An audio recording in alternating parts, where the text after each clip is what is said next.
Good morning to all of you મિત્રો. આજે આપણે ઓટોમોબાઈલ કમ્પોનન્ટ ડિઝાઇન સબ્જેક્ટમાં design example of cylinder head and cylinder block વિશે ચર્ચા કરીશું, કે જેમાં આપણે સિલિન્ડર બ્લોક અને સિલિન્ડર હેડની ડિઝાઇન માટેના જે પ્રોબ્લેમ એક્ઝામ્પલ જે છે તે કઈ રીતે સોલ્વ કરવામાં આવે છે અને તેમાં કયા કયા વેરિયેબલની ડિઝાઇન આવે છે તો તેના વિશે ચર્ચા કરીશું. લાસ્ટ લેક્ચરની અંદર આપણે સિલિન્ડર બ્લોક, સિલિન્ડર હેડ અને સિલિન્ડર લાઇનરની ડિઝાઇનમાં કયા કયા પેરામીટર આવે છે અને કેવી રીતે કરવામાં આવે છે તો તેના વિશે આપણે ચર્ચા કરી હતી. તો આજે હવે આપણે એક્ઝામ્પલ કઈ રીતે સોલ્વ કરવામાં આવતા હોય છે, એક્ઝામ્પલ એક્ઝામની અંદર કઈ રીતે પૂછાય છે તો એ ગણીશું. The following data refer to 4-stroke diesel engine. Bore is equal to 300 mm, stroke is equal to 330 mm, maximum explosive pressure is equal to 4.2 megapascal. Allowable stress for the cylinder and cover material is equal to 45 megapascal. And last allowable stress for the bolt material is equal to 60 megapascal. Find out the thickness of cylinder wall, thickness of flange, thickness of cylinder head, size of number of bolt required to connect the cylinder head with the cylinder. એટલે કે અહીંયા જે રકમ આપેલી છે એની અંદર આપણે cylinder wall, flange અને સિલિન્ડર હેડની થિકનેસ શોધવાની છે. ઉપરાંત સિલિન્ડર હેડ અને સિલિન્ડર બોલ્ટને કનેક્ટ કરવા માટે, જોડવા માટે કેટલા નંબર ઓફ બોલ્ટની જરૂર પડશે અને તેનો ડાયામીટર, સાઇઝ કેટલી હશે તે પણ અહીં ફાઇન્ડ આઉટ કરવાનું છે. તો ગિવન ડેટાની અંદર આપણને ઓલરેડી આપેલું છે બોર એટલે કે ડાયામીટર, સિલિન્ડર ડાયામીટર કેટલો છે, તેની સ્ટ્રોક લેન્થ કેટલી છે, એક્સપ્લોઝિવ પ્રેશર એટલે કે જ્યારે એની અંદર પાવર સ્ટ્રોક વખતે જે પ્રેશર ક્રિએટ થાય છે તો તે કેટલું છે તે દર્શાવેલું છે.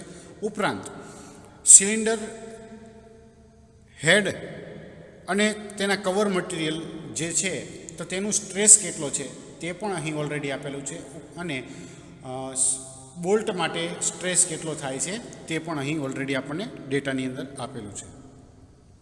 તો નેક્સ્ટ જોઈએ ગિવન ડેટામાં. તો ગિવન ડેટાની અંદર આઈડેન્ટિફાઈ કરીએ તો D is equal to capital D is equal to 300 mm, capital L is equal to 330 mm, P maximum is equal to 4.2 megapascal, sigma T is equal to 45 megapascal for cylinder and sigma t for bolt is equal to 60 megapascal. હવે first of all આપણે શું find out કરશું? The thickness of cylinder head, TH. Equation જે છે એની પ્રમાણે જોવા જઈએ તો TH is equal to D under root CP divided by sigma T. અહીંયા આપણી પાસે બધી વેલ્યુ ઓલરેડી અવેલેબલ છે. તો કેપિટલ ડીની વેલ્યુ જે છે એ 300, અંડર રૂટ 0.1 જે છે તે રિબોરિંગ ફેક્ટર છે કે જે આપણે આપેલું હોય તો એવા કિસ્સામાં તે લેવાનું, ના આપેલું હોય તો તેવા કિસ્સામાં આપણે 0.4 લઈએ છીએ કે જે આપણને ડિઝાઇન જ્યારે ડિરાઈવ કરી હતી તેમાં દર્શાવેલું હતું. અથવા તો જે કિસ્સામાં ના આપેલું હોય અને આપણને ટેબલ યાદ હોય તો એ ટેબલ ઉપરથી પણ આપણે લઈ શકીએ છીએ. તો અહીંયા આપણે સી જે છે રિબોરિંગ ફેક્ટર 0.1 લઈશું. પી જે છે મેક્સિમમ પ્રેશર જે છે એ ઓલરેડી આપણને આપેલું છે 4.2 અને સિગ્મા ટી જે છે તે 45 છે.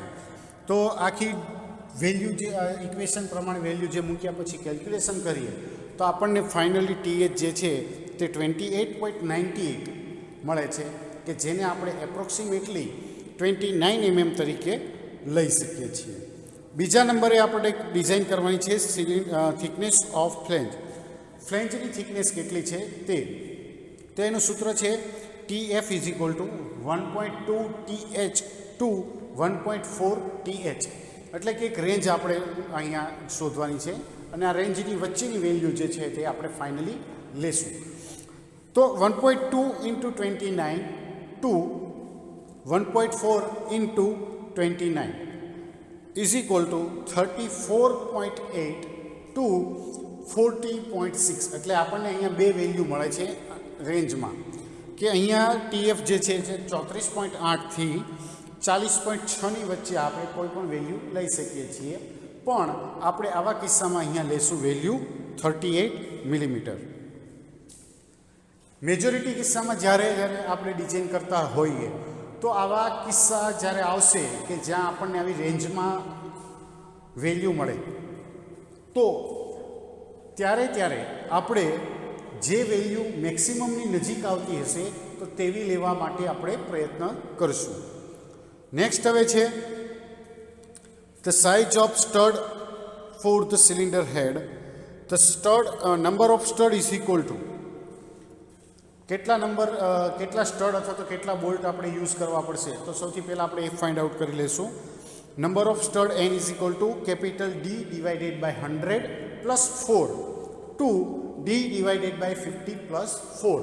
અહીંયા પણ આપણને એક રેન્જ મળશે. ડીની વેલ્યુ ઓલરેડી આપણી પાસે અવેલેબલ છે, તો તેના ઉપરથી વેલ્યુ મૂકી દઈએ તો 300 divided by 100 plus 4 to 300 divided by 50 plus 4. તો એને સોલ્વ કરીએ તો આપણને બે વેલ્યુ મળશે 7 ટુ 10. જનરલી આપણે કોઈ પણ સિલિન્ડર બ્લોક અથવા તો સિલિન્ડર હેડને જ્યારે ફિક્સ કરતા હોઈએ તો એવા કિસ્સામાં આપણે જોયું છે કે નંબર ઓફ બોલ્ટની સંખ્યા હંમેશા બેકી સંખ્યામાં હોય છે. તો અહીંયા આપણે નંબર ઓફ બોલ્ટની સંખ્યા જે છે તે 8 લઈશું. The core diameter of the stud. Diameter જે છે કોર ડાયામીટર તે શોધવા માટેનું સૂત્ર જે છે તે જોઈએ તો DC is equal to capital D under P maximum divided by NB into sigma TB. એટલે કે કોર ડાયામીટરના સૂત્રમાં આપણી આગળ જે વેલ્યુ જે છે તેમાં જોવા જઈએ તો આપણને કેપિટલ ડીની વેલ્યુ ઓલરેડી અવેલેબલ છે, પી મેક્સિમમની વેલ્યુ ઓલરેડી આપેલી છે, એનબી જે છે તે આપણે હાલ જ ઉપર શોધ્યું કે જેની વેલ્યુ આપણે 8 મેળવી છે અને 8 લીધી છે. સિગ્મા ટીબી બોલ્ટ માટે જે મટીરિયલ વાપરવામાં આવ્યું છે તેનો સ્ટ્રેસ પણ આપણને ગિવન ડેટાની અંદર આપેલો છે. તો બધી વેલ્યુ આપણે ઇક્વેશનની અંદર મૂકીએ તો આપણે જોઈએ તો વેલ્યુ પુટ કરીએ તો 300 under root 4.2 divided by 8 into 60. તો આને આખું સોલ્વ કરશું તો આપણને અહીંયા વેલ્યુ મળશે 28.06 કે જે 28 જેટલી કહી શકાય. હવે મિત્રો આપણે જ્યારે સોલ્વ કરીએ ત્યારે 0 પોઈન્ટ અથવા તો કોઈ પણ પોઈન્ટની અંદર વેલ્યુ આવતી હોય તો આવા કિસ્સામાં આપણે એક ફિક્સ વેલ્યુની નજીકની વેલ્યુ લેવી હોય તો આપણે એવું કરીશું કે જે કિસ્સામાં 5.5 કરતાં વેલ્યુ ઓછી હોય એટલે કે 0.1 0.2 0.3 સમથિંગ 0.4 સમથિંગ તો એની પહેલાંની આપણે સંખ્યા જે છે તે લઈશું. અને 0.5 કરતાં વધારે હોય એટલે કે 0.6 સમથિંગ 0.7 સમથિંગ તો એવા કિસ્સામાં આપણે નેક્સ્ટ વેલ્યુ પણ લઈશું. એટલે કે જે 0.5 કરતાં ઓછી હોય તો પહેલાંની સંખ્યા અને 0.5 કરતાં ઓછી હોય તો આવા કિસ્સામાં આપણે નેક્સ્ટ વેલ્યુ લઈશું. તો અહીંયા આપણે લેશું core diameter dc is equal to 28 millimetre. Next છે nominal diameter of the stud.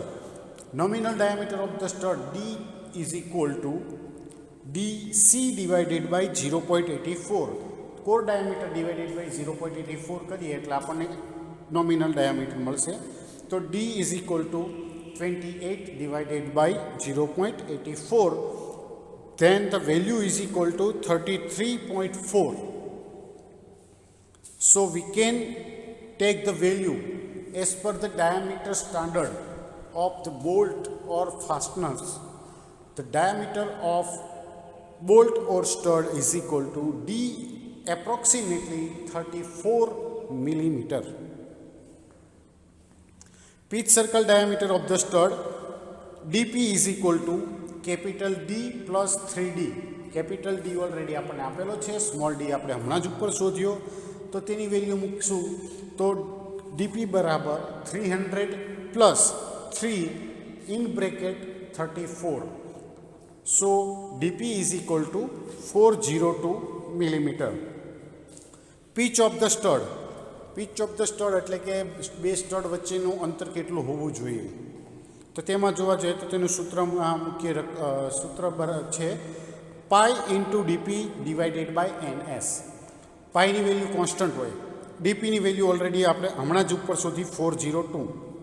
NS number of stud ઓર બોલ્ટની વેલ્યુ જે છે તે પણ આપણે શોધ્યું કે જે આપણે 8 લીધી. તો બધી વેલ્યુ અહીંયા મૂકશું તો pi into 402 divided by 8 is equal to 158 millimetre.